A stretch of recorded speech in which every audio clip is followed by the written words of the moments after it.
What is up, guys? All right, so as you saw in my unboxing from my buddy Mike, he did send me this really nice loose Shelby 427. Love these cars. These are just amazing, and I definitely do like these, especially before the retooling where you actually had the opening hood. A lot of you that just recently started collecting know the Zamac version or the newer versions of it.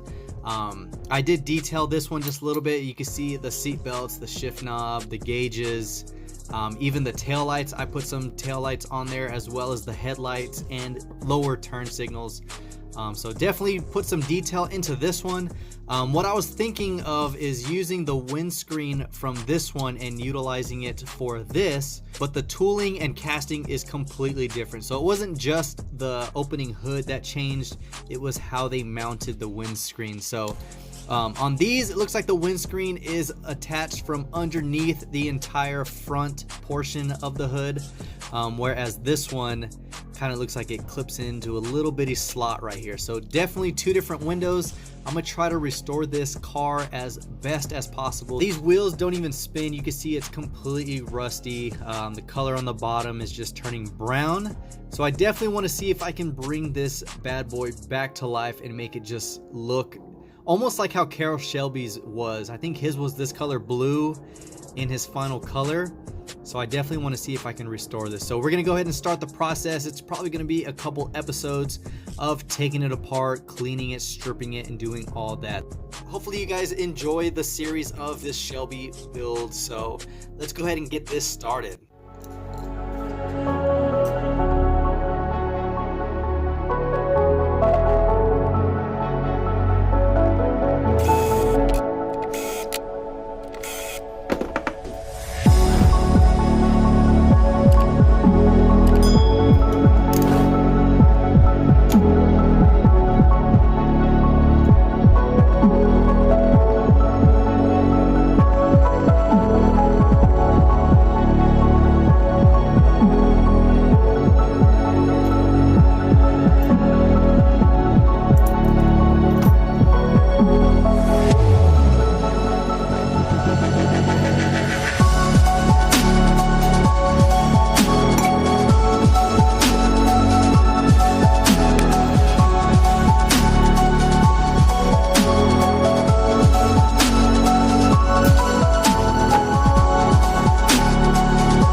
Alright guys, so I got it stripped down to bare metal. Check that out guys. It looks really good. I'm trying to get this as smooth and get out a lot of these imperfections as possible, but this casting is really strong, really durable, and totally different in comparison to how this is. You can see the huge body difference. I don't know what metal they used back in the 90s, but it is definitely pretty heavy. So I do need to clean a lot of this stuff out. There's still a little bit of some brown dirt and all that stuff. So the polishing, the wire wheel actually brushed this all up really nice. You can see the side exhaust is really good. Everything is good. I do need to hit up some spots. There's still a little bit of blue on there. Other than that, it's coming out really good for stage 1. So stay tuned for episode number 2, which is going to be the full prep of this, getting everything together, and then of course the wheels and everything for the choice. I do want to keep it as close to the original as possible, so finding some more chrome 5-spoke wheels to put back on here. Stay tuned for part 2, which is going to be the prep, the wheel choice, and all that good stuff. So until next time guys, this is the Mustang Hunter. Peace.